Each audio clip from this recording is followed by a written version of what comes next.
और फिक्र की शुरुआत इस वक्त की वर्ल्ड ट्रेंडिंग न्यूज से। हमास का चीफ याह्या सिनवार मारा जा चुका है। बिल्कुल ठीक सुन रहे हैं आप, ये इस वक्त की सुपर ग्लोबल न्यूज है। इस न्यूज के सामने आने के बाद हमास और ईरान समर्थित दूसरे गुटों में मातम मन रहा होगा, जबकि इजराइल में जश्न है। वो तो हम आपको बता सकते हैं, वहां पर कई जगह पटाखे फोड़े जा रहे हैं। खैर, बिना देर किए आपको तस्वीर दिखाते हैं जो इस वक्त पूरी दुनिया में वायरल है। अब से थोड़ी देर पहले ही इस खबर ने पूरी दुनिया का ध्यान अपनी ओर खींचा है। इस तस्वीर में हम चेहरे को नहीं दिखा सकते, लेकिन हाँ, इस तस्वीर को अगर आप ध्यान से देखें तो दो चीजें जो सिनवार की आइडेंटिफिकेशन में मदद करती हैं, वो है उसके चेहरे का जो स्ट्रक्चर है और दूसरा उसका आगे वाला टूटा हुआ दांत, जिसके दम पर पहले ही ये शक हो गया था कि ये सिनवार है। बाद में जो हुआ चीजें सामने आई वो हम आपको दिखाने वाले हैं। इजराइल की सेना के एयर स्ट्राइक के बाद गाजा वॉर फ्रंट से हमास लड़ाकों के मारे जाने की कुछ तस्वीरें वायरल हुई हैं। आईडीएफ ने पहले बताया कि उसने सटीक हमले में हमास के 3 लड़ाकों को मार गिराया, लेकिन उनमें से एक के बारे में कहा गया कि वह याह्या सिनवार हो सकता है। अपनी टीवी स्क्रीन पर आप मारे गए उसी एक शख्स की मलबे में दबी तस्वीरें देख रहे हैं। Excuse me. और ठीक बगल में याह्या सिनवार की ओरिजिनल तस्वीर भी हम आपको दिखा रहे हैं। हालांकि तब आईडीएफ की ओर से उसके मारे जाने की पुष्टि नहीं की गई थी, यानी कंफर्मेशन नहीं था। फिर थोड़ी देर बाद यह जानकारी सामने आती है कि उस व्यक्ति की बॉडी को जांच के लिए इजराइल के सैनिक गाजा से अपने साथ डीएनए मिलान के लिए लेकर गए। उसमें फिजिकल और बायोलॉजिकल वेरिफिकेशन हो रहा था और डीएनए जांच के बाद अब जाकर इस बात पर मोहर लगती दिख रही है कि मारा गया यह व्यक्ति कोई और नहीं, याह्या सिनवार ही है। सिनवार के मारे जाने की पुष्टि संयुक्त राष्ट्र में इजराइल के एम्बेसडर ने भी कर दी है। यकीन जानिए, सिनवार का मारा जाना हमास के लिए, हिजबुल्लाह के लिए, हूती के लिए, यहां तक कि खुद ईरान के लिए भी बहुत बड़ा झटका है, क्योंकि इजराइल इससे पहले भी ईरान समर्थित गुटों के टॉप लीडर्स को मार चुका है। यहां पर आप अभी सिर्फ 3 बड़े नामों पर फोकस कीजिए। हसन नसरुल्लाह नंबर 1, इस्माइल हानिया पहला नाम आपके सामने आया। इस्माइल हानिया हमास चीफ था, अब बकायदा ईरान में मारा गया। नसरुल्लाह जो है हिजबुल्लाह चीफ था, इसको पूरी तरीके से उड़ा दिया गया। कहां पर? लेबनान के अंदर। और फिर याह्या सिनवार जो कि गाजा में पैदा हुआ, गाजा में मारा गया। अब इजराइल पर पिछले वर्ष 7 अक्टूबर को हमला हुआ था। उस हमले का मास्टरमाइंड याह्या सिनवार ही था। याह्या सिनवार उसी दिन से इजराइल के रडार पर था। अभी कुछ दिन पहले भी यह खबर आई थी कि गाजा में इजराइल की सेना को याह्या सिनवार की सटीक लोकेशन मिल गई। हालांकि तब इजराइल ने उस पर हमला इसलिए नहीं किया क्योंकि उसके साथ सुरंग में कुछ बंधक भी थे। असल में याह्या सिनवार उन बंधकों को एक शील्ड की तरह इस्तेमाल कर रहा था। वो जहां जहां मूव करता था वहां वहां वो बंधकों को साथ लेकर चलता था। लेकिन आज ध्यान से सुनिएगा, आज गाजा में हमले के वक्त इजराइल को इस बात के इनपुट्स मिले कि वो एक इमारत में अपने सिर्फ कुछ लड़ाकों के साथ है और वहां बंधक नहीं है। यह खबर जैसे ही इजराइल को मिली, उसने फौरन एक्शन लिया, सटीक हमला किया, सिनवार का दी एंड कर दिया। वैसे आपको बता दें कि याह्या सिनवार के मारे जाने के साथ ही इजराइल ने हमास की पूरी लीडरशिप को अंत कर दिया है, क्योंकि इस्माइल हानिया के मारे जाने के बाद 61 साल का याह्या सिनवार ही लीडर बनाया गया था। लेकिन उससे पहले यह देखिए आप, 13 जुलाई को इजराइल ने खान यूनिस इलाके में एयर स्ट्राइक करके हमास के टॉप कमांडर मोहम्मद दाइफ को मारा। हमास चीफ इस्माइल हानिया को 31 जुलाई को तेहरान में मारा। हानिया के बाद सिनवार ने कमान संभाली तो आज इजराइल ने उसे भी मार गिराया। और सिर्फ हमास ही नहीं, बीते 1 वर्ष में इजराइल ने ईरान समर्थित दूसरे गुटों के टॉप कमांडर्स को मार गिराया है। इसमें एक नाम नसरुल्लाह का भी शामिल है। यह लिस्ट देखिए जरा। और हिजबुल्लाह के टॉप लीडरशिप के खात्मे की यह चेन आपकी टीवी स्क्रीन पर दिखाई दे रही है। वैसे इजराइल ने इसी 1 साल में ईरान की सेना के भी कई बड़े अधिकारियों को मार गिराया है। IRGC के अधिकारियों की बात हो रही है। लेकिन अब इंटरेस्टिंग बात क्या है, कहते हैं कि ईरान ने एक रिंग ऑफ फायर बनाया था। उस रिंग ऑफ फायर में उसके 3 बहुत बड़े रिंग्स थे। पहला रिंग था हमास, दूसरा था हिजबुल्लाह और तीसरा था हूती। हमास लीडरशिप खत्म, हिजबुल्लाह लीडरशिप खत्म। आगे की कहानी देखिए। याह्या सिनवार का मारा जाना असल में नेतन्याहू के लिए डबल बदले का पूरा होने जैसा है। हम ऐसा क्यों कह रहे हैं, तो इसे समझने के लिए आपको वर्ष 2011 की एक घटना के बारे में जानना चाहिए। आपको हम वर्ष 2011 का याह्या सिनवार का एक वीडियो दिखाते हैं, ध्यान से देखिएगा। याह्या सिनवार तब इजराइल की जेल में बंद था, उसको 4 टर्म की लाइफ इंप्रिजनमेंट हुई थी। 1988 में उसे इजराइल के खिलाफ साजिश रचने के आरोप में अरेस्ट किया गया था और जेल भेज दिया गया था। 4 टर्म लाइफ इंप्रिजनमेंट। तब से वो इजराइल में 22 साल की कैद काट रहा था, लेकिन 2011 में एक इजरायली सैनिक गिलाद शालिद के बदले इजराइल को हमास के करीब 1027 लोगों को छोड़ना पड़ा था। तब भी प्रधानमंत्री नेतन्याहू थे। नेतन्याहू उस वक्त प्रधानमंत्री थे। सोचिए जरा।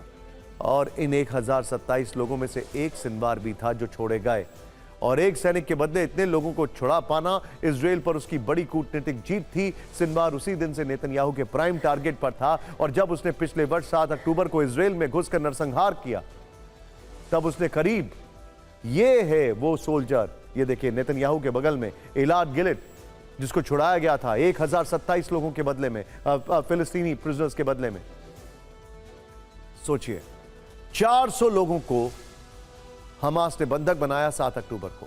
सिनवार को शायद यह लग रहा था कि वो इस बार भी अपनी स्ट्रैटेजी में कामयाब हो जाएगा कि पिछली बार 1 के बदले 1000 छोड़े गए, तो इस बार 400 के बदले कितने। लेकिन नेतन्याहू ने इस बार इंतकाम ले लिया और पूरी हमास की लीडरशिप समाप्त कर दी। याह्या सिनवार के अंत के बाद अब एक बहुत बड़ा सवाल पश्चिम एशिया में है, वॉशिंगटन डीसी में।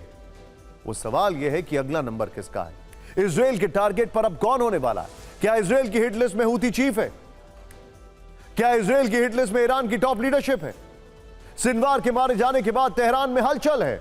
इजराइल के नेक्स्ट ऑपरेशन को लेकर आशंका के कई बादल वहां पर मंडरा रहे हैं। नेतन्याहू अमेरिका को बार बार बोल रहे हैं कि ईरान का वजूद खत्म करने के लिए इजराइल के पास इससे बड़ी गोल्डन अपॉर्चुनिटी अब नहीं हो सकती है। लेकिन अमेरिका से अभी ईरान पर बहुत बड़े हमले को लेकर हरी झंडी नहीं मिली है। बल्कि आपको बताना चाहेंगे, बाइडेन को तो सिनवार के मारे जाने की खबर फ्लाइट में दी गई है। सिर्फ कुछ लोकेशंस पर अटैक को लेकर दोनों देशों में बातें चल रही हैं। हालांकि सच यह भी है कि ईरान ने कह दिया है कि अगर उसके देश पर हमला हुआ तो इस बार इजराइल को जवाब बहुत बड़ा मिलेगा। ऐसे में आगे क्या होने वाला है, इस पर फिक्र की टीम की पूरी नजर रहेगी। लेकिन आज अमेरिका ने ईरान को एक बहुत बड़ा मैसेज दिया है। अमेरिका ने यमन में एक बहुत बड़ा अटैक किया। अमेरिका ने हूती के ठिकानों पर एटम बम गिराने वाले न्यूक्लियर बॉम्बर B-2 बॉम्बर से हमला किया है। हमला बहुत बड़ा है। ये पूरी खबर आपको बताएंगे, लेकिन पहले आप इन तस्वीरों को देखिए। इजराइल को अमेरिका से थर्ड एयर डिफेंस सिस्टम मिल गया है। बगल में कौन दिख रहा है? अमेरिका की तरफ से थर्ड मिसाइल सिस्टम भेजे जाने की पुष्टि के बाद इजराइल के बेशर्मा में थर्ड सिस्टम देखा गया। इंटरेस्टिंग बात क्या है, करीब 24 घंटे के अंदर 7 C-17 एयरक्राफ्ट से थर्ड को डिप्लॉय किया गया है, लाया गया और फिर डिप्लॉय कर दिया गया। 48 घंटे में अमेरिका ने एग्जीक्यूट कर दिया यह प्लान। दुनिया का सबसे खतरनाक और सबसे पावरफुल एयर डिफेंस सिस्टम है ये। इजराइल के प्रधानमंत्री बेंजामिन नेतन्याहू ने खुद इस सिस्टम को बेहद करीब से देखा, समझा इसके बारे में और सैनिकों के साथ सेल्फी ली। यह third missile system ballistic missile को तबाह करने में सक्षम है। यह 3000 किलोमीटर तक की दूरी के खतरों को भांप लेता है। आवाज की रफ्तार से 8 गुना ज्यादा तेजी से अटैक करता है। अमेरिका ने सिर्फ इजराइल को घातक बैटरीज दी हैं, बल्कि इजराइल के दुश्मनों पर भी हमला कर रहा है। यह अब आपको खबर हम आपको दिखाने वाले हैं। अमेरिका ने परमाणु बम गिराने वाले long range stealth B-2 bomber से यमन में हूती ठिकानों पर भीषण बमबारी की है। 2017 के बाद B-2 बॉम्बर का इस्तेमाल अटैक के लिए किया गया है। इस रिपोर्ट में देखिए।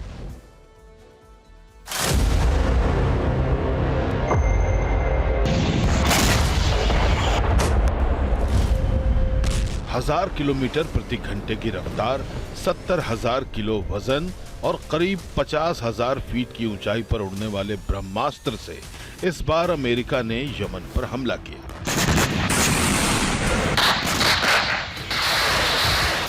पश्चिम एशिया के युद्ध में पहली बार अमेरिका ने B-2 बॉम्बर से यमन की राजधानी सना में 5 ठिकानों को दहला दिया।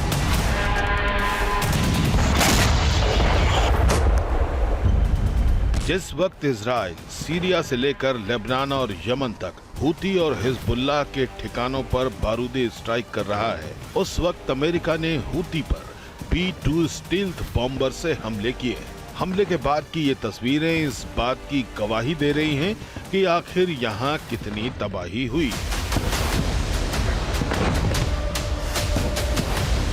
पिछले 8 साल में ये पहली बार है जब अमेरिका ने B-2 बॉम्बर से हमला किया है। अमेरिका के हमले में सना और सादा में हूती के 5 अंडरग्राउंड हथियार डिपो तबाह हुए हैं।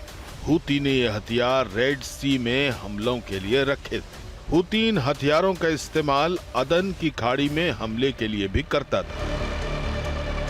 परमाणु बम गिराने में माहिर B-2 बॉम्बर का इस्तेमाल आखिर यमन में क्यों हुआ? इसका जवाब खुद अमेरिकी रक्षा मंत्री लॉयड ऑस्टिन ने दिया। लॉयड ऑस्टिन ने कहा कि ये हमले राष्ट्रपति बाइडेन के निर्देश पर किए गए। हमारे जवाब से साफ है कि दुश्मन अपने हथियारों को जमीन के कितने ही नीचे छुपा कर रख ले, हम उसे ढूंढकर बर्बाद कर देंगे। इसके पहले अमेरिकी सेना यमन में फाइटर जेट का इस्तेमाल करती रही है। अमेरिका ने 1 महीने पहले ही B-2 स्टील्थ बॉम्बर की तैनाती हिंद महासागर में अपने secret military base Diego Garcia पर की थी। 1 महीने के अंदर ही उसने B-2 बॉम्बर से हमला कर दिया। B-2 बॉम्बर फाइटर जेट की तुलना में अपने साथ ज्यादा बम ले जाने में सक्षम है। ये अपने साथ परमाणु बम भी ले जा सकता है। ये अमेरिका का वो विमान है जिसे उसने आज तक किसी भी देश को नहीं बेचा है। लेकिन यमन में हूती के ठिकानों पर B-2 बॉम्बर के हमले ने दुनिया भर के वॉर एक्सपर्ट्स को चौंका दिया है। ये भी सवाल उठ रहे हैं कि क्या अमेरिका भी अब इजराइल के साथ पश्चिम एशिया के युद्ध में सीधे तौर पर शामिल हो जाएगा?